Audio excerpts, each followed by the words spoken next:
good morning, good afternoon, distinguished guests, colleagues, and speakers and partners. It's a privilege to welcome you to this joint session with our colleagues from the Brazilian Chamber of Electric Energy Commercialization, CCEE, MEDEF International, Hydrogen Europe, and International PtX Hub. The Hydrogen for Development Partnership, H4D, is an initiative led by the World Bank Group and hosted by ESMAP. It was launched in 2022. The H4D aims to accelerate the deployment of low-carbon hydrogen in developing countries, addressing the dual imperative of decarbonization and inclusive economic growth. Low-carbon hydrogen holds transformative potential for the Global South. It offers a pathway to decarbonize hard-to-abate sectors, enhance energy security, and create new value chains in areas such as ammonia production and clean fuels. By leveraging concessional finance, technical assistance, and policy innovation, H4D seeks to unlock scalable investment opportunities that benefit both local economy and global climate goals. Today's discussion will explore the European Union Hydrogen Regulatory Framework. In this session, you will learn more about the Navigator of policies and regulation governing hydrogen and developing and derivative inputs in the European Union, created jointly by ESMAP, CCEE, GIZ, the International PtX Hub, and Hydrogen Europe, and firstly introducing the European Hydrogen Week last year. You will hear from our expert about key insight into compliance, requirement, certification scheme, and trade mechanism, helping you effectively navigate the complexities of hydrogen regulation in the European Union, and how this navigator is also serving as inspiration to replicate this exercise in Japan. Without any further introduction, I would like to present our guest speakers joining us today. Carolina Lopez Rocha, Energy Regulatory Specialist from the World Bank. Carolina Lopez Rocha joined the World Bank in 2016. She currently works on projects related to green hydrogen, energy efficiency, and renewable energy. Ms. Lopez Rocha is a lawyer with expertise reforming policies and regulation to boost private sector investment in the energy sector. Mika Bloujon-Meret, he's a coordinator of the Hydrogen Task Force at MEDEF International.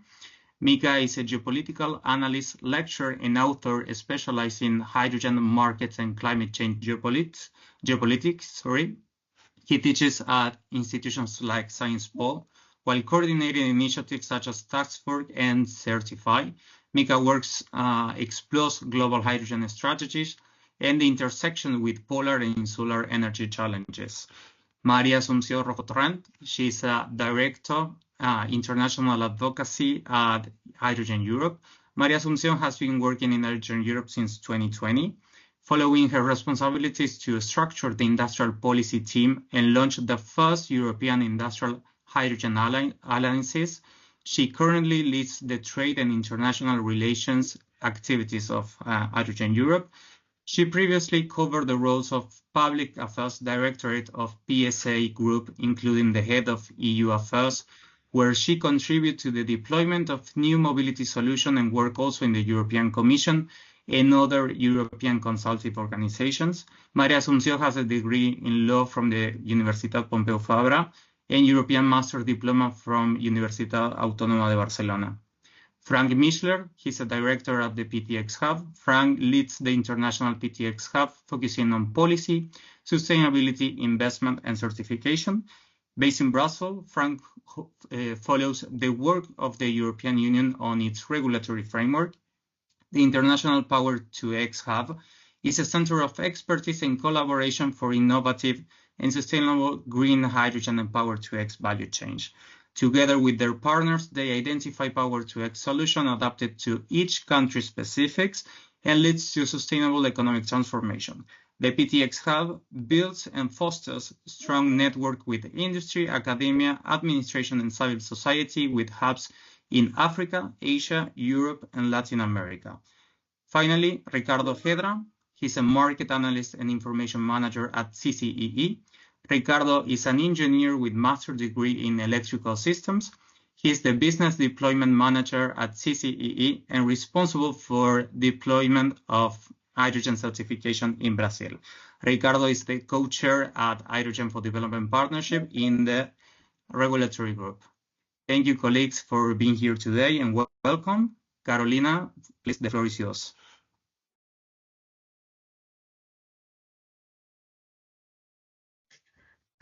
Thank you very much, everyone, for being here today.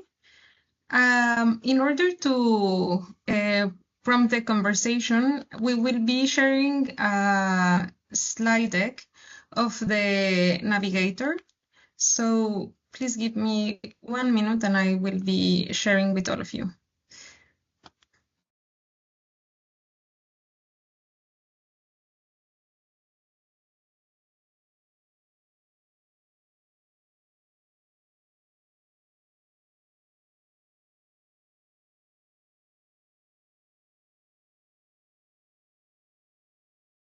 Just wanted to confirm if you can all see it in your screen.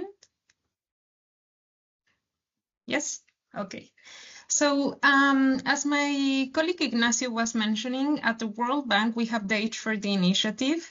And as part of this program, we have more than 20 developing countries that are looking forward to develop their hydrogen industry. So we have seen a trend that several of these countries are looking also to have an export market. And many of them are seeing Europe as one of the potential international off-takers of hydrogen and derivatives. However, we also realized that the policies and the regulations governing hydrogen and its derivatives are not that easy to understand and not so easy also to find. They are a little bit scattered in different websites and they have been issued by different entities. So the objective of this Navigator was to put in one single document the key policies, the key regulations that are governing hydrogen and derivatives. Also, before delving into the content, we would like to share with you that this is a collaboration that has been worked very closely with Hydrogen Europe as the critical partners here with the knowledge, as also GIZ. And we have also received the support of CCEE and International PtX Hub. And one additional comment on this is that the content of this Navigator is basically only what is in the policies and regulations. There are no interpretations from the World Bank or any of the partners that have been involved. And we try to do is to map what are the critical concepts, what are the most relevant aspects that we need to understand in order for developing countries to export hydrogen and derivatives to Europe. And first of all, we want to mention that what we have here is reflected on what the European Union established as the Repower EU plan. And this aim or objective that the European Union have of 10 million tons of renewable hydrogen production in the EU, but also 10 million tons of renewable hydrogen imports by 2030. So you can see in this slide that we have a series of high-level policies that are aligned with what Europe wants to do in relation to hydrogen imports and use. So we are mapping here policies that are relevant since 2019, the European Green Deal, European Hydrogen Strategy, the Fit for 55 package, Repower EU plan, and the Green Deal Industrial Plan. And here it's also critical to say that within the client countries that we are working with, the vision of hydrogen is also evolving as the same as in the European Union. So we are not only focusing anymore on just hydrogen production or usage, but we are seeing it more as a mechanism towards achieving industrial decarbonization. So you can see here in the right side of the slide that is why also we have all these policies and regulations that are also towards the decarbonization of end users. For example, aviation, maritime, and just general infrastructure regulations. And this is a trend that we are seeing, and we consider this is critical also to implement the projects, as we need to understand better the whole value chain, not only the hydrogen production, but how it will be used in order to make this industry bankable. So here in this second slide, we have also seen that there are some aspects that are relevant regarding the RED III, which is the Renewable Energy Directive. And here we have been seeing that also it is important the role of transport that it will be that it will have in the offtake of hydrogen and its derivative. We see it in mobility for road transport, but also for aviations and maritime. And very complementarity, we also mapped the relevance of the emission trading systems as CBAM. Because again, when we were discussing the projects with our partners in developing countries, we can see over and over again that many of these projects will have some type of support on carbon financing in order to be bankable. Then here we also make reference to the delegated acts, as they are the critical body of regulation in order to deploy hydrogen. There have been adopted 2 delegated acts under RED II, and they are applying to both domestic producers and international producers exporting renewable hydrogen. So all developers that are working in developing countries need to be acquainted with them. And here we have mapped the 3 most relevant concepts that we see on the delegated act, which are additionality. We all, I believe, are acquainted on this, which is in the context that we will have to develop new renewable energy sources in order to be considered as a renewable energy capacity to produce hydrogen or its derivatives. Then it's also the requirement of temporal and geographical correlation. And that means in certain aspects that it would have to be some calendar month and hourly thereafter for the generation of renewable electricity and then hydrogen and derivatives, but also geographic correlation, and that is very much related to the bidding zones. And later on, we will have a discussion on these specific concepts because they are very critical for certain developing countries.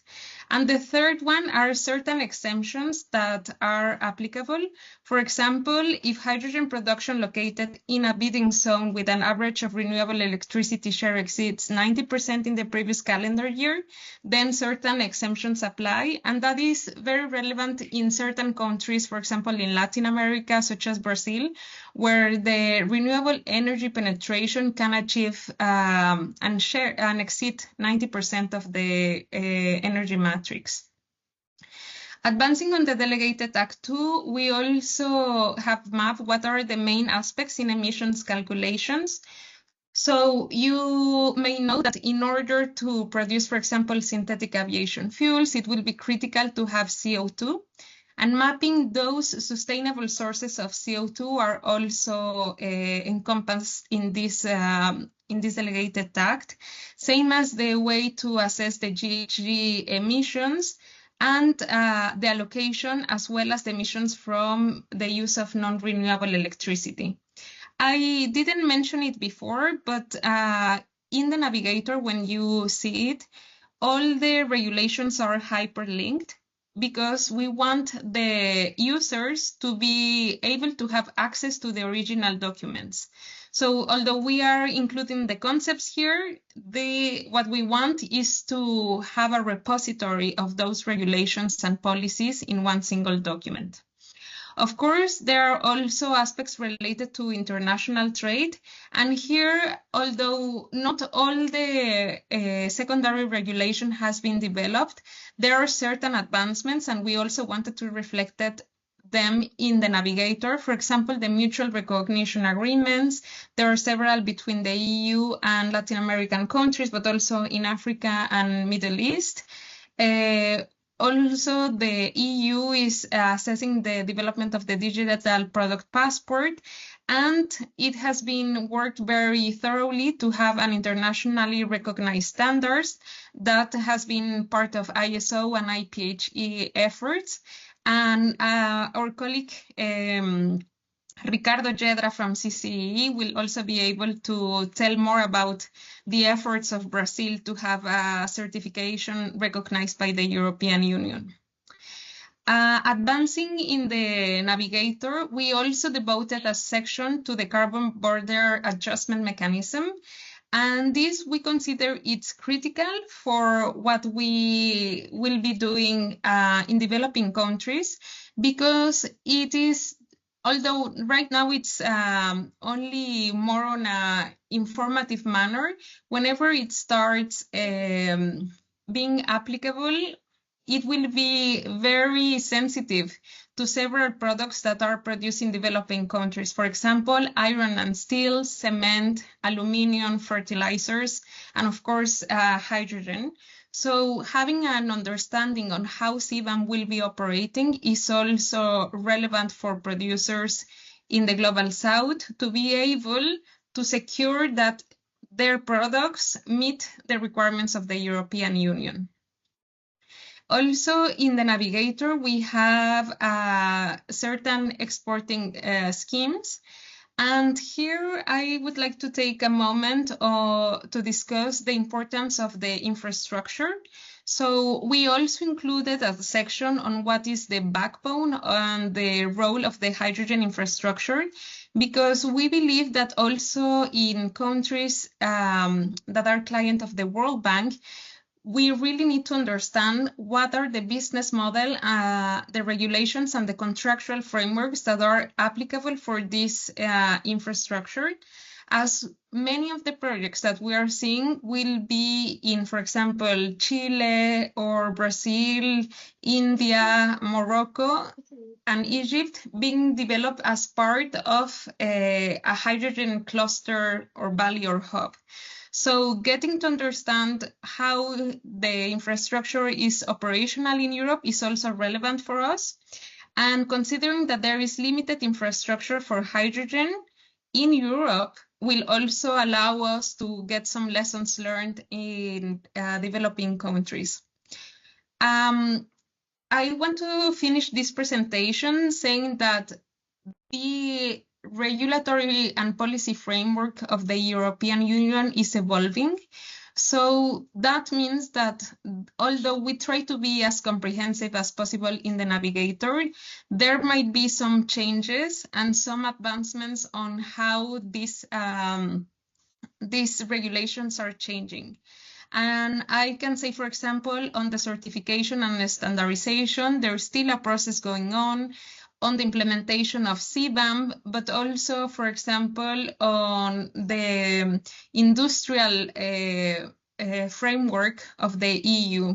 So although we have put out the Navigator already in November, we are making some changes and updates to reflect what are the new key regulations that are being implemented in the European Union. And this is also a living document, which means that it will have to be updated to keep on showing the advancement in Europe. And one final comment is that this document has been so well received by our partners at H4D that we are now currently trying to make the same exercise for Japan. And of course, once we have it, we will be very happy to share with all of you. And we invite you to download the Navigator. We will have again an updated version by the end of the month. And we will also have it in Spanish for developing countries in Latin America and the Caribbean. And yeah, I thank you for your time, and I pass it over to Mika so the panel can start. Thank you. Thank you so much, Carolina. Good morning, good afternoon, everyone. Thank you so much for this great presentation. If you hadn't learned about the Navigator, now you know all about it. But actually, you don't know all about it with just this, because with the panel that we're going to have just now, we will deep dive, of course, in many of those aspects that were covered in Carolina's presentation. So my name is Miko. I will be basically your host for the next 50 minutes, and then we will have a Q&A with each and every one of you. We are 76 participants in this session, so I hope to get many questions. If you can't speak, if you don't have a mic or whatever, feel free to ask your questions in the chat box, and of course, I will ask your questions to the panelists. So without further ado, let me bring in to the table Maria, Ricardo, and Frank. Thank you to all three for being here. I have an opening question for all of you, and of course, ladies first. So, Maria, the question will be for you first. Why did you participate in the preparation of this Navigator, and how do you intend to use it? I mean, take a guess, but hearing it from you will be much better. Thank you very much, Mika. Thank you very much also to Carolina and to Ignacio for having Hydrogen Europe today here in this workshop, and also for the kind introduction. For those that maybe do not know yet, still Hydrogen Europe well enough, very quickly I would like to say that Hydrogen Europe represents the European hydrogen industry across the value chain. We have around 600 members, mainly companies of all sizes, but also 30 national associations and 30 regions. And our vision is really to propel carbon neutrality through hydrogen at European level, but also in the international agenda. I would like to say that Hydrogen Europe joined already quite some years ago the H4 development program of the World Bank, and by then we had a clear interest in many of the work streams. All of them seemed extremely relevant, but it became quite evident rather quickly that getting involved in the policy frameworks and regulations made most sense at the time, considering the context that we were living in Europe. A few things to be underlined in relation with that. Since the adoption of the hydrogen strategy, a lot was happening here from a regulatory perspective. The EU framework was in the making, and by saying this, I would like to refer to the definition of the market for industry and transport through the RED III directive, the definition also of the delegated act on RFMBOs that created lots of expectations internationally, the definition of the transport conditions that Carolina has referred to of hydrogen via the hydrogen and gas package, and also to address the price gap of the new European Hydrogen Bank was starting to get some notoriety also internationally. And then came, of course, REPowerEU, which steered additional attention from many countries that were starting to look into hydrogen, and that saw the potentiality of trading with the European Union.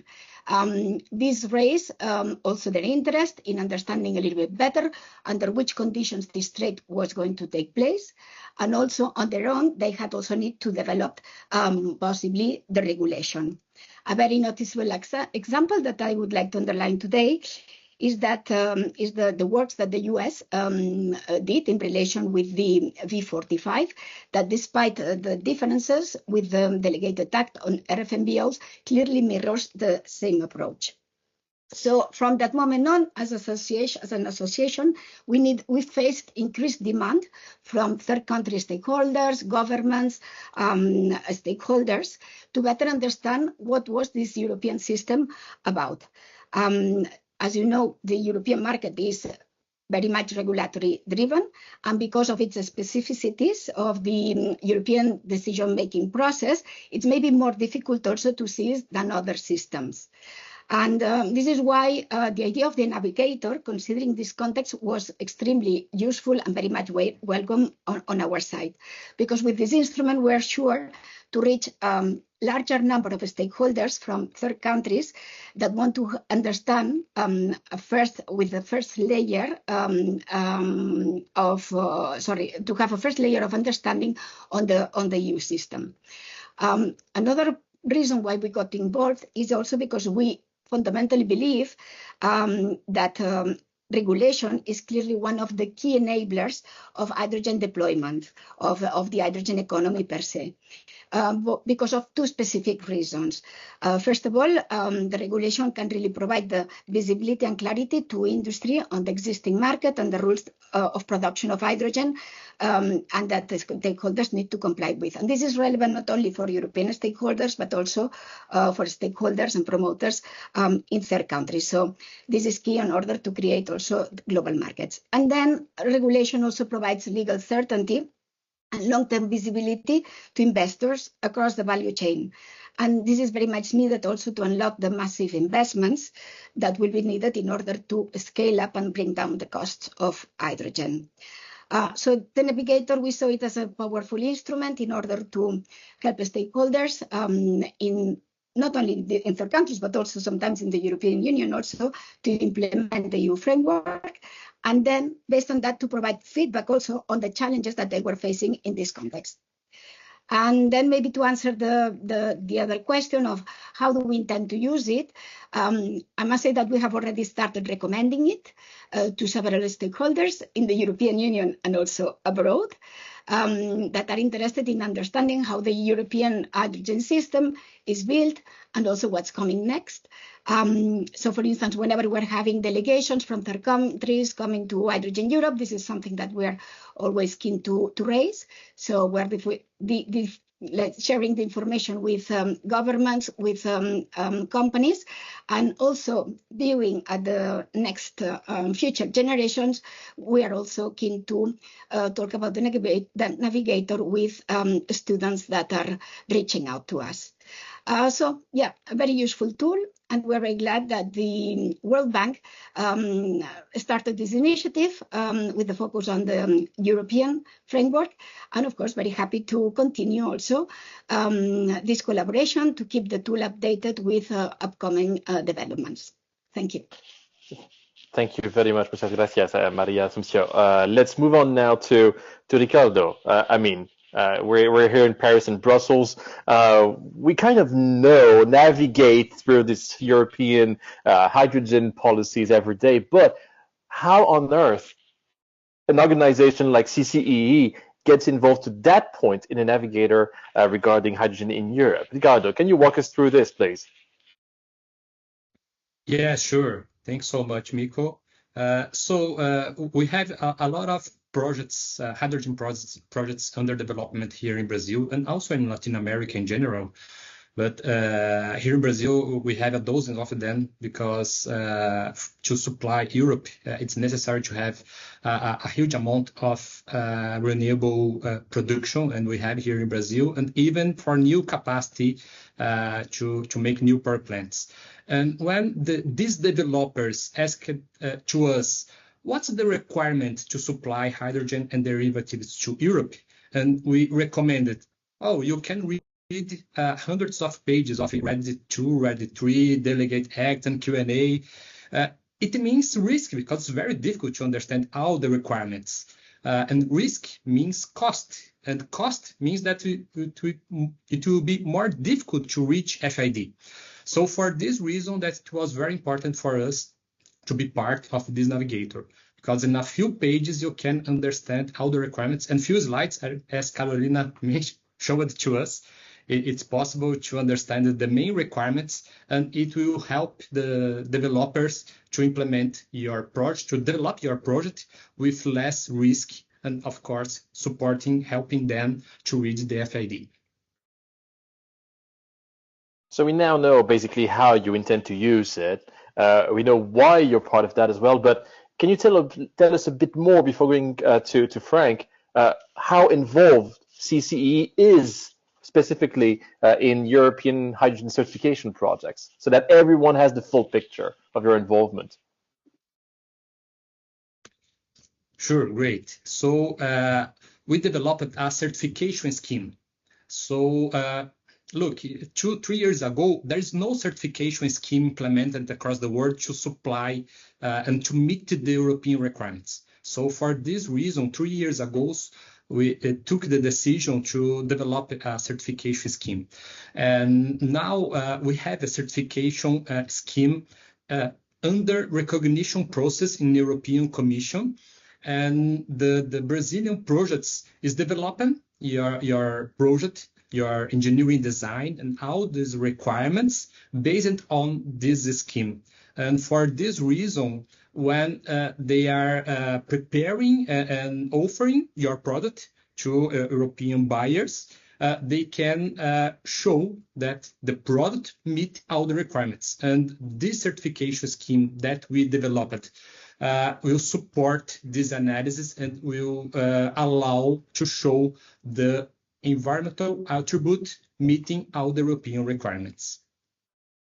Thank you very much, Ricardo. Now, let's go back to Europe and let's go to Frank, if you don't mind. So, Frank, basically everybody knows, I guess, here what GateZ is, but maybe not everyone is familiar still. I doubt it, but it's just for the sake of it. What are you doing with International PtX Hub? How do you intend to use this Navigator, and why are you part of the consortium? Right. The Power-to-X Hub is a part of GIZ. We are a big program here that deals with Power-to-X. We never called us Green Hydrogen Hub because we were from day one interested in the end products. And when we work with our partners of the Global South, we have a dialogue. What is the product that makes most sense for this particular country to start with? And it is very rarely hydrogen, just as this, but it is, they are thinking of a certain sector, be it aviation fuels or shipping, or be it something very small and niche, but just to start somewhere with it. And we work with many different countries. Some are at the very beginning of their PtX hydrogen journey, and then it's more about capacity building, learning, discovering your particular niche, and some are much more advanced. And the more advanced you get, the more important do regulatory frameworks become. And since, as I'm sure, but also Carolina said, there's a tendency of many countries to look towards the EU because it's the export markets they are mostly interested in. And so a firm knowledge of the European rules is quite important. And we explain the EU regulations in many countries, and we have lots of documents about it. So go to our website, ptx-hub.org, and you find all of them. But none of them is as beautiful as the Navigator that condenses all of the topics in just 6 pages. Is it? Yeah. With all the hyperlinks included in it. And so we use it mainly as a conversation starter. In most cases, the discussion then goes much more into detail beyond what's in the Navigator, but it's a good guide for your discussion and in order not to forget certain things or to be reminded of certain things. So I love it. And yes, everyone should download it and share it widely. And very good to know that it's soon available in Spanish, and I hope it'll be in French one day as well. Oh, don't tempt me to translate that into French. We will certainly do it. So voilà, you've done it. that could be part of work stream 2 for the next year, translating that into French. No problem at all. So thank you so much for everyone for setting the stage. Now, 2 quick questions for each and every one of you, and we have like 25-ish minutes to cover all that. So 6 questions, 25 minutes. Please be quick and concise in your responses, although the questions are super large. For example, Maria Assumpción, let's go back to you. Considering the recent approval of the Clean Industrial Deal in the EU, how does your organization envision demand creation instruments to enable industrial decarbonization, and what would be the role of the European Hydrogen Bank? Maybe that's 2 things to maybe first define: the European Hydrogen Bank and the Clean Industrial Act deal, if you don't mind.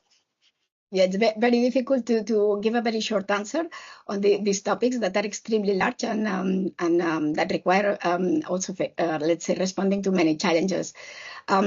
Maybe as a starter, the Clean Industrial Deal is indeed an opportunity for creating demand for clean hydrogen. As you know, the sector is currently facing key challenges because the delivery of hydrogen production is taking time, more than expected, and this is not only in Europe, but it's also the case abroad. many projects in the pipelines, but very few have reached FID so far. In the European Union, more concretely, because I think that third country stakeholders also want to understand what's the situation here.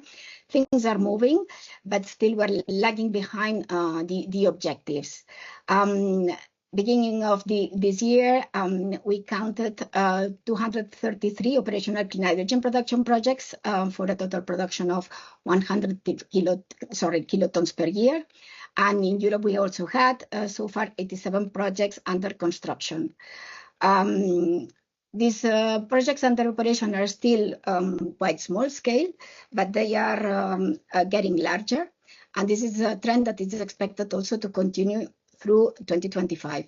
We have accounted already some 4 production projects that became operational at the beginning of the year, and 4 additional ones that have started construction or have announced FID. So, and these are above 5 megawatts. So you see that there is a steady progression. Also in the definition of the off-takers, another element that is of interest for third country players. We see that half of this hydrogen is intended for refinery uses, followed by steel and ammonia. But still, as mentioned, we're lagging behind our own objectives. All the water electrolyzers projects that are operational or under construction amount, for instance, to 0.33 million tons per year. When you compare this with the RED III targets, this would require 185 million tons per year alone. So this is why I say that this lags behind, because then the current production represents 70% of the RED III targets. If the supplies do not arrive from Europe or from abroad, I think that the message is very clear here that EU climate targets will not be met. So this is why we need to take things to the next level. And we think in Hydrogen Europe that the next 18 months are going to be decisive to take the adequate measures for this to happen. In this context, hydrogen demand plays a key piece in the hydrogen deployment puzzle. And I think that here we need to have first a look at how member states are transposing RED III targets nationally.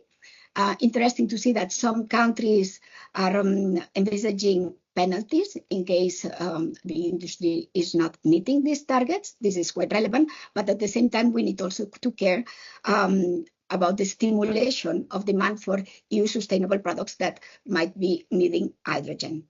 I think that Carolina has mentioned before, low emissions steel, low emission ammonia, and other sectors that can really create hydrogen demand.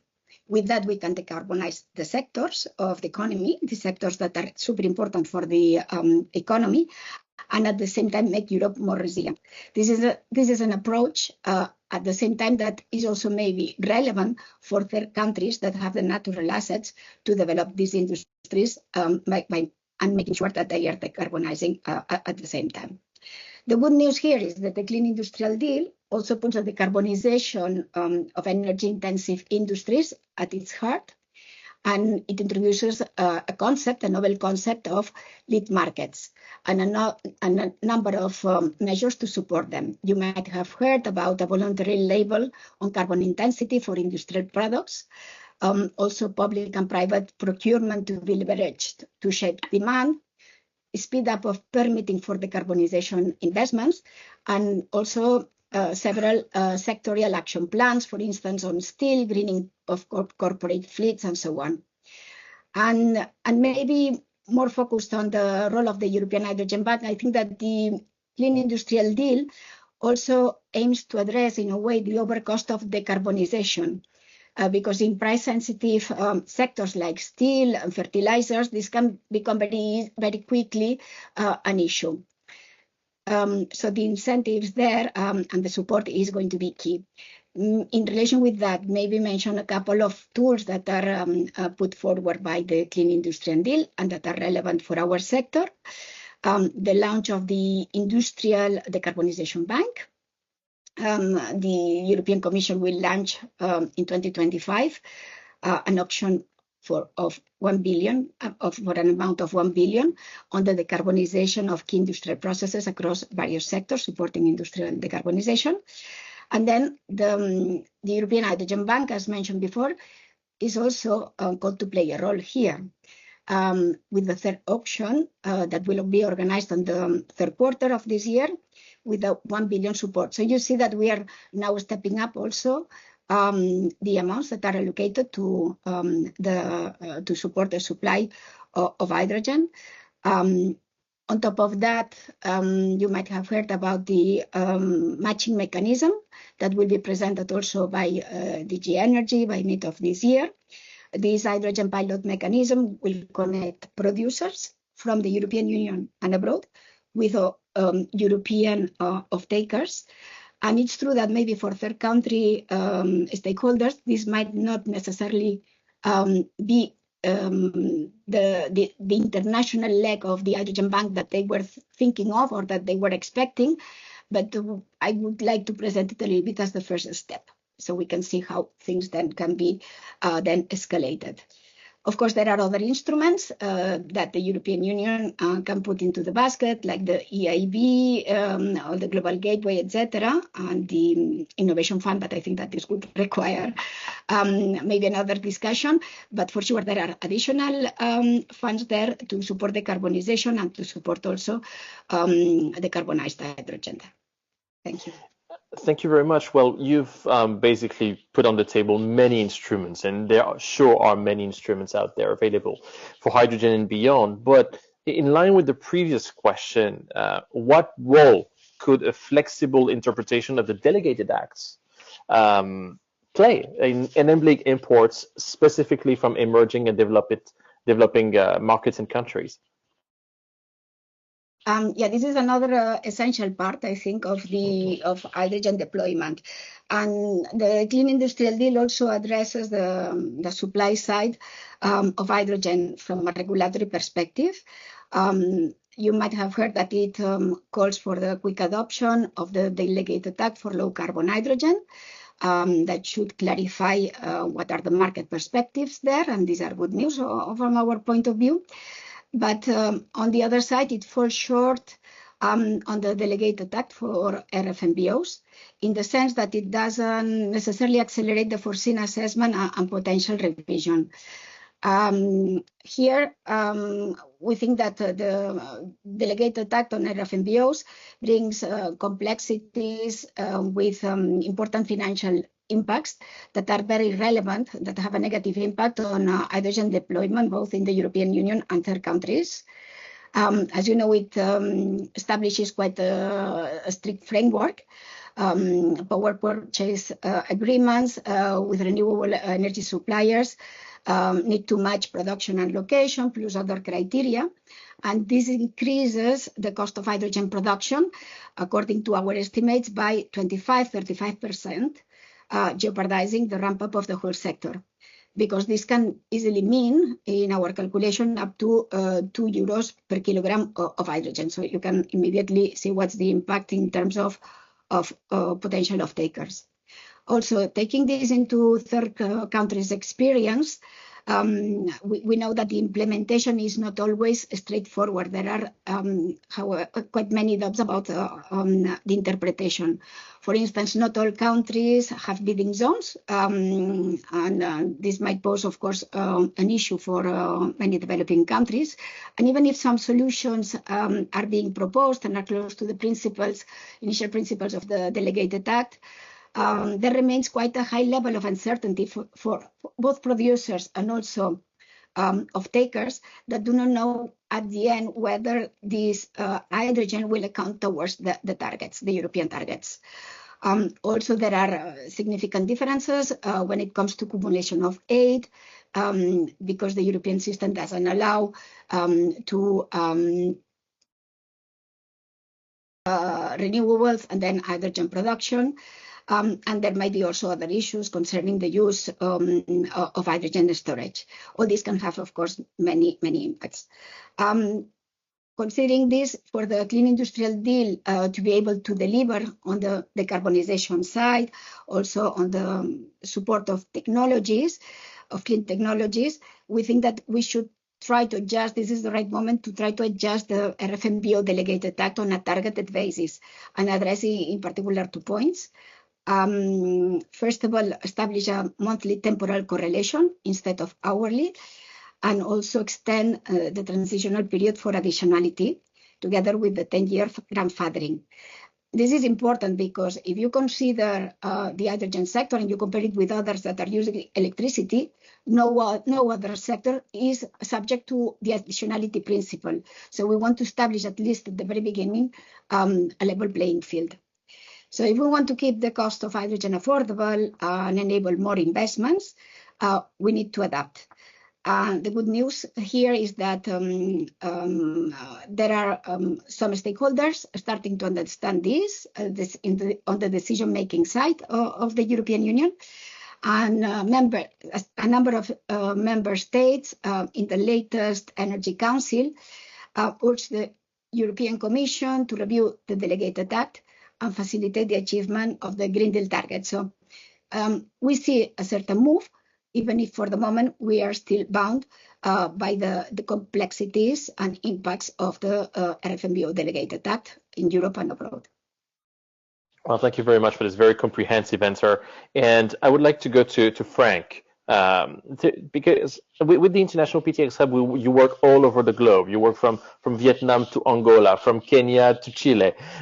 Basically, what are the major concerns of the project developers in EMDCs regarding this wealth of EU regulations beyond the traditional and usual and most obvious documents and acts out there? Yeah. Well, the devil is in the detail, as with every topic that you have. And see, at the beginning, we explained the Delegated Act and CBAM and all of the different regulations, and they are well understood now by everyone. But if you're a project developer, you have a very specific setup, and then doubts always creep in because not everything is 100% sure yet, and can't be. It took a while for in the bio-based economy to clarify all of those rules. And now we have the setup of the voluntary schemes. Now we have 3 confirmed. They are the first point of contact to kind of define and interpret the rules, and everything that cannot be interpreted by them goes to DG ENA. But it's, at least from my point of view, not yet a very clear process, and you don't get quick answers all the time and very quickly. The other day, my colleagues were in India together with Certify and Hydrogen Europe, and they discussed the bidding zone, a question of India, and they came to an agreement that now I think has to be accepted by DG ENA. But as we can soon hear by Ricardo, the case in Brazil looks completely different. So they having one bidding zone would not be very beneficial for the country, because some areas are well above the 90% renewable energy, but on kind of the big average of the country is slightly below. So it's a big question, and it makes an awful lot of difference in country by country. I personally work a lot on e-fuels for aviation and shipping. And there it's, on the one hand, the carbon source, which is the big topic, which can be used, which can't be used. And what about combination of bio-based production and RFNBO production? And you kind of have both things in one process. How do you declare it? What is it in the end? And currently it's then a bio-based, and you can't kind of declare it and attribute it one to the other.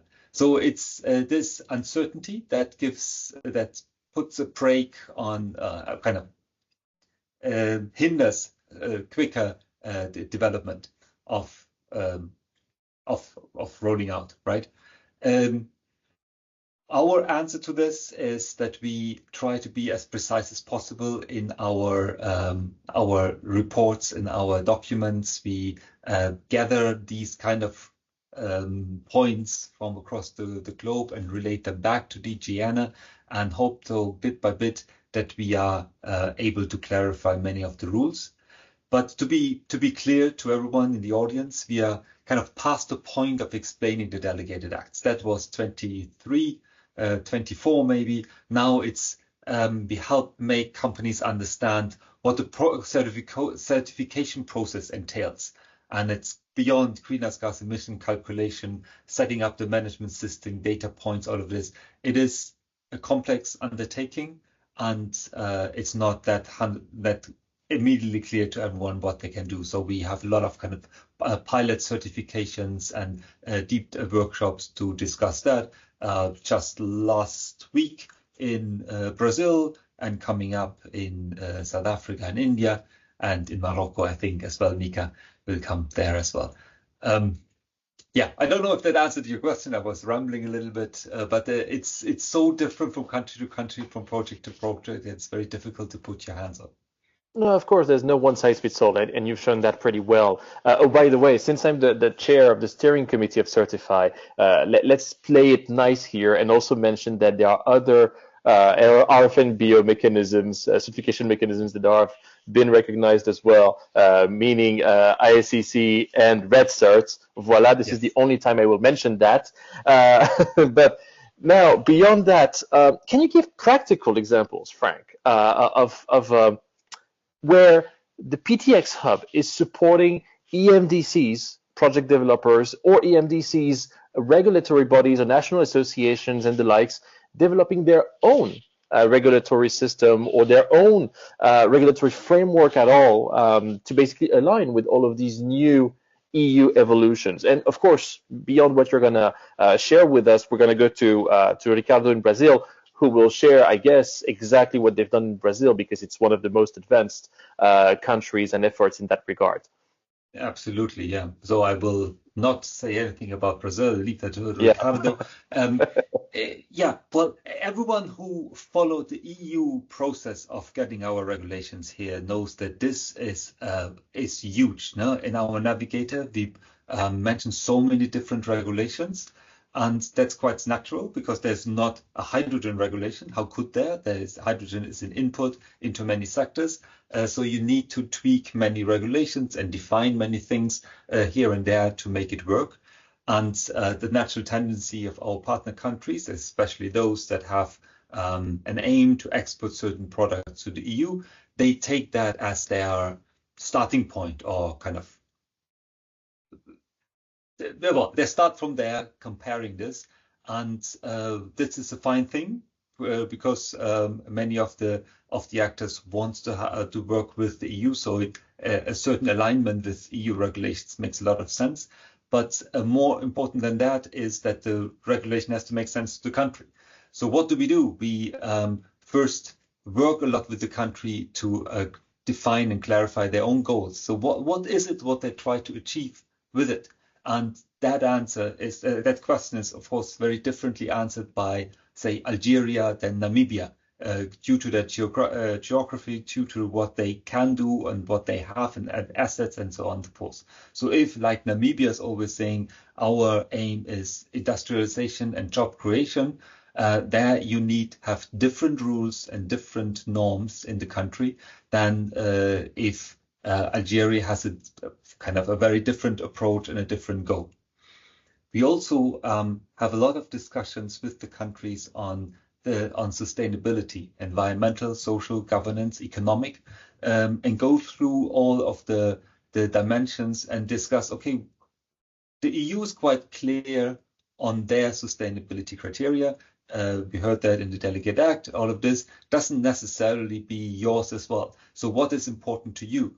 And it doesn't mean that they're always weaker. Chile, for instance, has stronger environmental requirements than the EU, but it has to kind of reflect that as well. So we help them to get clarity in their regulations, that they fit their goals and their sustainability criteria. Very concretely in Algeria, we were asked to help them with the set up the regulatory framework, and the demand was expressed first as like, well, within a year, develop it, as if, now, I mean, we first said, well, this is a process, and it needs lots of stakeholders, lots of discussions to figure it out bit by bit. And as we see in EU, it may never stop because there's always something else coming. Well, it's not in a bad thing because you always tweak policies, you always move forward, and there are always new challenges. So we now kind of worked with them, got the entire framework together, got a roadmap, what will be done when, and it's mainly the task of the people, and it shouldn't be someone outside developing it for them, because then it doesn't make any sense to the country and doesn't fit. Yeah, definitely. Adaptation is key in that regard, and it will be even tougher to adapt as maybe the EU will also change some of the rules. But we'll get to that, I guess, during the Q&A very soon. If you have questions, ladies and gentlemen, once again, please use the chat box. We are 69 now participants, 68. Oh my God, I lost someone. So basically, we're expecting a lot of questions. Don't hesitate, and we can adapt to your specific country situation. Don't worry. Going to maybe our last speaking moment before the Q&A with Ricardo. Here's a very country-specific example. CCEE, well, you've applied for your Brazilian-built certification mechanism to be recognized by the EU. It's still in the process, and that's great. But so how does CCEE work? How do you work to ensure that Brazil's energy configurations, such as the discussion around the bidding zones, which don't exactly exist or is kind of multiplied as well in Brazil, you're going to tell us more about that. How do you make sure that these kind of specificities are properly recognized in these discussions and in these certification frameworks? Okay, Miko. So first of all, it's very important to be up to date with the latest requirements and regulations. For this reason, to be part of a group like this one of H4D is very important for us. And second step, and we are together in that. The second point is it's very important to stay close with the European Commission. So in that opportunity last year that we were together in Brussels, we had an in-person meeting with DG Energy. And for example, last week, DG Energy organized a meeting, online meeting with all the 6 scheme owners that applied for recognition to solve some doubts, some questions. So we have this kind of opportunity to stay close with the European Commission to discuss these topics that's very relevant and to make an analysis. But it's important to say that the European Commission, it's not pre-evaluating each situation of each country. And I agree with this because we have hundreds of countries across the world, so it's not possible for them to make a pre-analysis for bidding zone, for example, for each country. But what they are supporting is how you can apply in general rules the European regulation to third-party country. So, for example, ask about bidding zone, that's a key aspect. Bidding zone is a key aspect for this topic, especially for large countries like Brazil, India, Australia, Canada, and others. So the Delegate Act say that you need to use a similar concept. But what's similar? Similar is very generic aspect, right? So you have another Q&A from European Commission saying that where you define the hourly price, the geographical area where you define the hourly price. So we have the opportunity to discuss with European Commission this aspect to make a more precisely analysis and to support the projects that we are together here in Brazil to apply these requirements to your on developing to make your de-risk of the project to make more certainty that the product will meet all the European requirements. And so what steps are you guys taking to make sure that Brazil's existing efforts, such as this one, but it's not the only one, are properly acknowledged and effectively remain compatible as the EU regulations themselves evolve and change? Yes, another step important in this process is the pre-certification that the certification schemes apply. So we trained 4 or 5 consultant companies, Brazilian companies and also international companies. Between these 5, we trained them to apply our certification scheme to the developers. And now that we still don't have a gig scale project with FID, but we have some of them under development, they have some steps to reach FID. They need to make an analysis of environmental aspects, engineering design, feasibility, the risk, to reach the FID. To reach the FID, it's important, one of the requirements is to have more certainty that the project will meet the requirements. And the pre-certification, it's a very important step for that. So the companies here in Brazil, or even in other places, because all the certification schemes apply this kind of process, the pre-certification. So these companies can contract this consultant, and this consultant can make an analysis of the engineering design and make an evaluation if the engineering design and all the development meet the requirements. And if it's not meet, they make a report with the topics that needed to make an adjustment, an improvement. And with this report, it's possible to make the adjustments necessary to meet all the requirements of the European. So this is a very important step that we are doing here and in many other countries to help the developers to meet the requirements and, of course, to reach the FID and can supply. We have a last point here. You know that the Hintico is making a second auction, international auction, okay?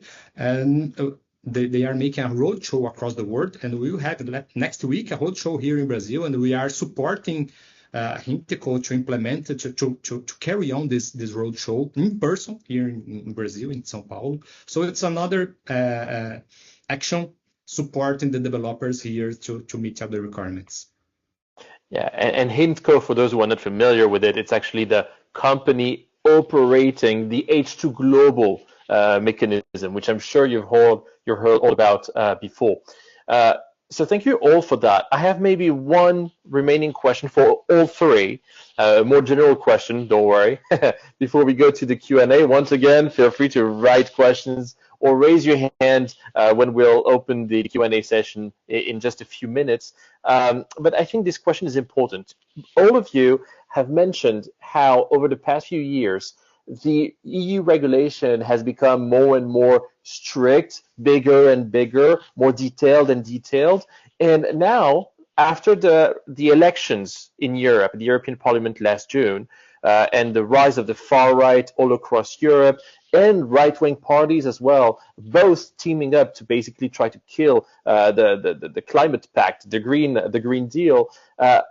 Ursula von der Leyen, the EU Commission president, she's now saying that basically she would introduce flexibilities, that maybe they would kind of lower the GES, the greenhouse gases decrease objectives by 2040. So we might enter in the next semesters, in the next years, into a situation where actually these regulations kind of decrease. So based on that, you've built all of these models with one specific regulation type or framework or dynamic in mind. And now that things are changing, how do you see the implementation or your adaptation to these new approaches or flexibilities moving forward in the next semesters or years? And follow-up question already, do you think that it could deter some project developers from developing hydrogen projects aimed at Europe and have them look towards South Korea or Japan, countries that on the moment are still in the same dynamic. What do you think about that? All three, of course. Let's give the floor once again to ladies first. Maria Asensio. Thank you very much. I think that there is no one-fits-all solution here, because we need to first see what type of flexibilization we're talking about. I was referring before to the impacts of the RFNBO delegated act as it is, that is creating extra costs on project developers, and that is not helping to create a business case for off-takers. But yeah, this doesn't mean that we need then to flexibilize aside the ambitions for them becoming a lead market. And this is what we need to work now on. We need to deliver now on lead markets, because there has been a lot of investments already down this line. And I think that the climate targets are not waiting for us just to consider what we are doing. So considering that there is a clear link there, it's more about making sure that we have the right tools there to deliver and to ease up the work of industry in delivering. So yeah, in this, I would say we don't have. We need to avoid restrictive approaches to sectors. When you have a look at the green industrials, there is a strong focus on steel. But there are other markets that could decarbonize, and we have here a few instruments and technological solutions for that, and we should have this larger scope so as to make this happen. Also, I was referring before to RED 3. Let's keep a high level of ambition. If we have enough incentives, there is maybe less interest from certain member states in looking into all the flexibilities so as to downplay the targets, and then making sure that we have also adequate funding instruments. And we see maybe that in the current times, this is where we need to keep somehow the pressure, because we know in which situation we are also on the European perspective. In relation with that, I think that we have also, this is not only for Europe, and as mentioned before, developing lead markets can be equally interesting for certain partners of the European Union in developing countries that have the natural assets. And I think that working together, finding common approaches, can be extremely relevant, and enhancing partnerships with these countries, it's going to be key in the next month. So then let's do not close them ourselves into Europe. Let's keep the door open.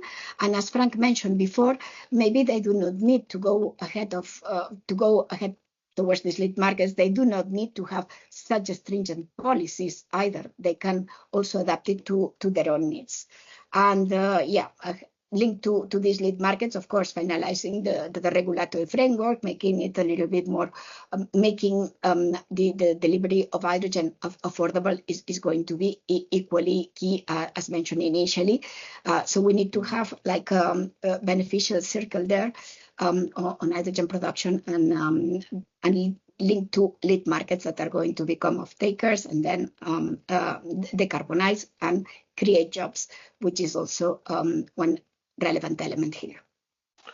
Thank you very much. Moving on to Ricardo, basically same question, obviously, but from your eyes, both of a representative from a lead export country to begin with, and from a certification developer as well, what would all of these changes entail for you regarding your scheme? Okay, Mika. So the simple question is, we need to make the second version of the scheme. But first, before to take this decision, it's important to check what the market wants. Not only what is the European Union requirements. Because, for example, if the European Commission defined that it's possible, we will consider production hydrogen from natural gas within carbon capture. But maybe the companies could have your own strategy that they don't want to use fossil fuels, for example. So the market will not buy this product. So it's in this situation, imagine this situation, it's not necessary to make a certification for natural gas with carbon capture to produce hydrogen. So we need to check the European Commission, the requirements, but also it's important to check the market demand. If the market respond that no, okay, I will follow for a transition phase or a large period because it's very expensive, the electrolysis process. So in this situation, probably we will develop another version of the certification. But if the market wants only to buy electrolysis like the FNBO today, probably we'll keep the certification scheme that we already have. Well, thank you very much. And now, Frank, since you have this 360 global overview with all of these different countries, situations, country-specific situations, would you advise them to follow what Ricardo has just presented at the moment? Okay, so how to approach this question?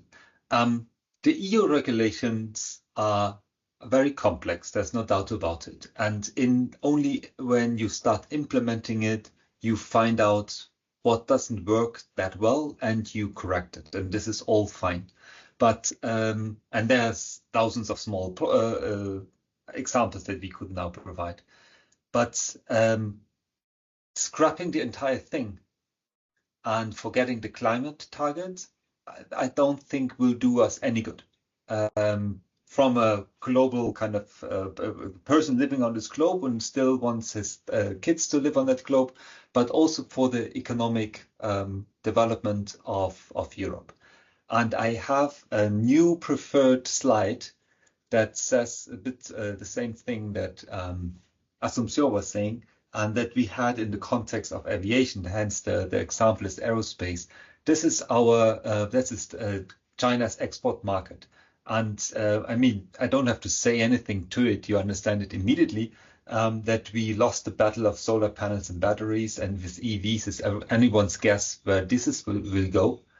In that particular example, the purple line is aviation, and there was talk about sustainable aviation fuel and technologies about battery electric and hydrogen plane and everything lumped into one, where Europe is the technology leader worldwide.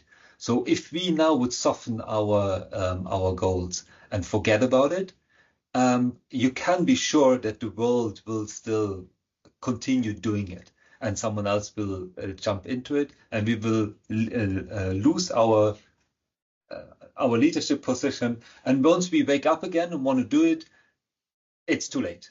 So now start a battery company in Europe. We tried, didn't work, right?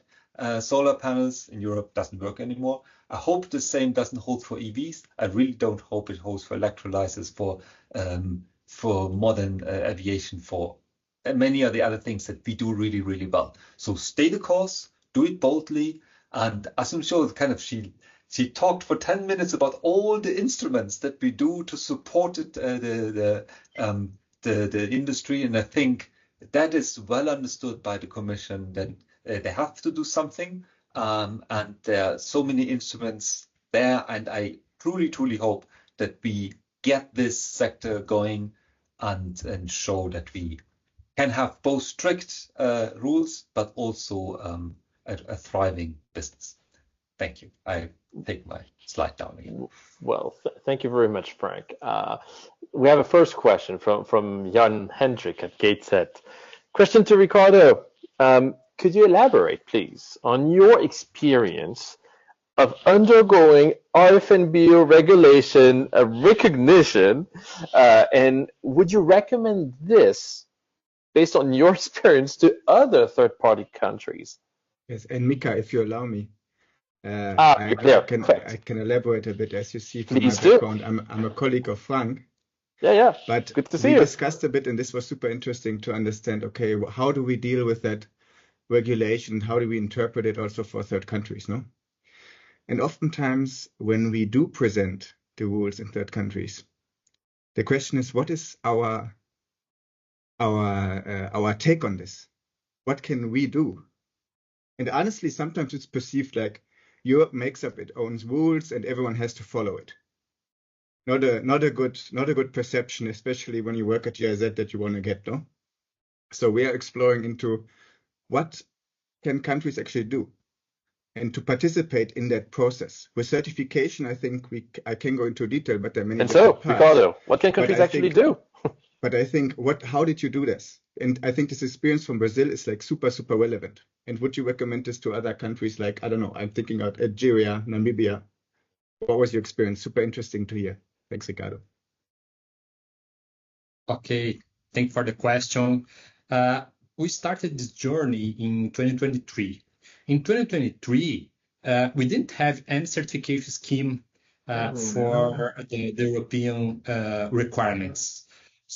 So for this reason that we started now, I think that we have some mic open, okay? Please don't forget to mute your mics, please. Maybe we can do it for you, but please don't forget to mute your mics. Sorry, Ricardo, please go on. Sorry. Oh, thank you, Nico. Thank you. Today, maybe it's not easy for me to recommend. What I can say that we have 6 certification schemes that already applied to recognition process. 3 of them already received this final approval. The other 3 is under process. But explain a little bit more about the experience. We had the support for World Bank, and thank you for that. World Bank supported us to develop all the requirements.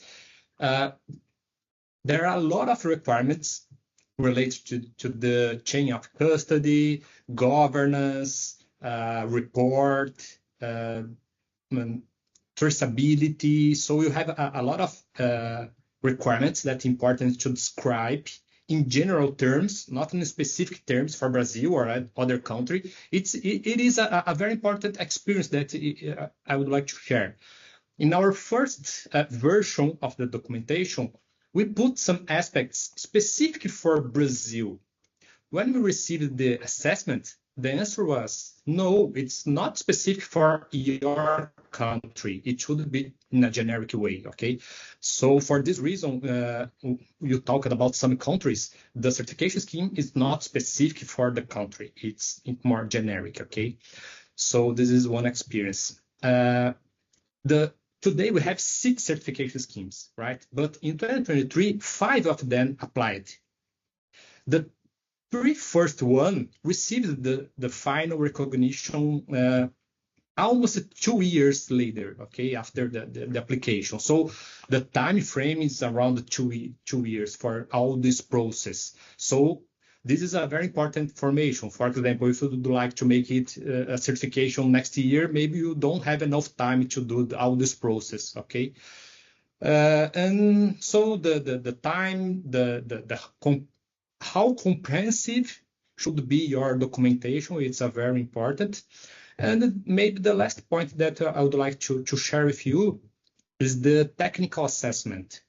So after to apply all the documentation, you receive a technical assessment for not specifically from the European Commission, but a third party contracted by European Commission, right? And they make a deep analysis, not only the documentation that you applied, but also in the company, the scheme owner company that applied. For example, here in CCEE, our company, they made some analysis in our governance, in our structure, in general terms, and also in the documentation. So the assessment is very comprehensive and very deeply in all the aspects related to the certification scheme and also related to your company. Maybe this is some experience that I could share with you in this journey to make the recognition process of the certification scheme. Well, thank you for all these details. Ignacio is asking a question, very interesting one, for our Brussels colleagues, and that would enable us to bridge this discussion we're having now with the next Navigator in Japan, regarding Japan. Basically, there's at the moment a Japan EU energy ministerial meeting, and within that, there's hydrogen high levels business forum being held. There's a number of MOUs for collaborations and so on and so forth. There's the EU-Japan Green Alliance. Beyond all that, what are the conversations really that the EU stakeholders are having with Japan in order to generate synergies specifically to that, specifically to the regulations applicable to hydrogen and derivatives, especially if you're not familiar with all that, considering that in Japan, hydrogen and ammonia is like really together in the policy building at the moment, whereas in Europe, it's not as clear cut as it is fully hydrogen and ammonia centric in terms of regulation. So Maria Asuncio, what is your take on that, and how, as Hydrogen Europe, do you contribute, collaborate maybe with the Commission and the EU partnership on that? Well, as you may know, last year was quite an important year in terms of hydrogen cooperation between Japan and the European Union. By mid of the year, there were a number of cooperation agreements, memorandum of understanding that were signed at institutional level, governmental level, and also at companies level. Hydrogen Europe itself had also a memorandum of cooperation with the Japanese Hydrogen Association. So there was a real will at the time, indeed, to go from the first cooperation statements, etc., to something a little bit more concrete. And I think that the question of trade was very much underlying. So how we were going to transport trade from the production centers to the demand centers. So this was a very important element, at least on our side. We're seeing that there is still other areas of cooperation that are evolving, like the use of hydrogen for production of renewable energy, etc. And there was more recently also an exchange between NEDO and the Clean Hydrogen Partnership that is trying to bring additional bricks into this cooperation. But beyond the different topics that are helping align, let's say, our agendas, maybe there are a couple of aspects that are important to underline here today. From a regulatory perspective, you know that we are not starting from the same base. Japan is expected to be also quite hydrogen reliant from third countries, and the strictness that we're applying to the hydrogen production is something that they are not requiring on the imports, and this is something that we are seeing also on the scheme contracts for difference that they have put into place. So this is one element. Another element is that we have interest also in continuing our cooperation, considering also the geopolitical changes. And then I think that having an ally that is able also to continue to push also domestically and internationally for hydrogen is very important, especially at the moment where we see that EU trading partners like the US maybe could disengage during the year, that there is a risk of disengagement on this end. So I think that we need to take somehow in Europe our own responsibilities, and here we can find an ally with Japan, showing that Europe is ready also to further support the industry and to create a market domestically and globally. Thank you very much. We have just a bit over 5 minutes left for this discussion. I would like to, since there's no more questions coming from the Q&A and no hands raised, I would like to just ask a final question, final comment to all of you three, like in 1 minute, if you can. So what are your expectations and what is worrying you now at this point when implementing these regulations we've been talking about in the next semesters? What are your expectations and what really worries you? And maybe let's start with Frank, Ricardo, and give the last word to Maria Asuncio. My expectation is that the leadership of the Commission is very clear, that they stick to the rules and that they support the European industry, that we are able to meet our own targets, and be strong on stay on become the technological leader as we are right now.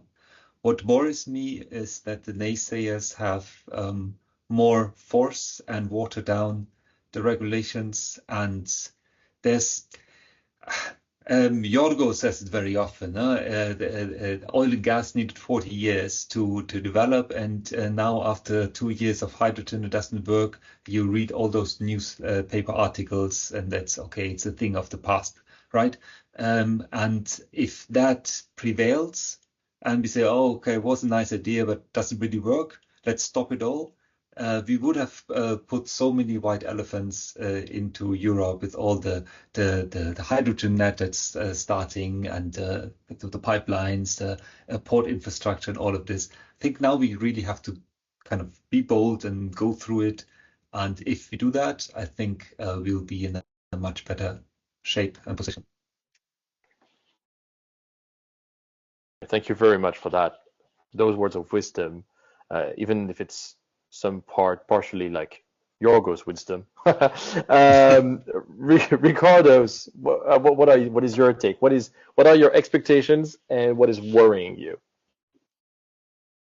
Okay, the investors, the developers want stability, legal stability and regulatory stability.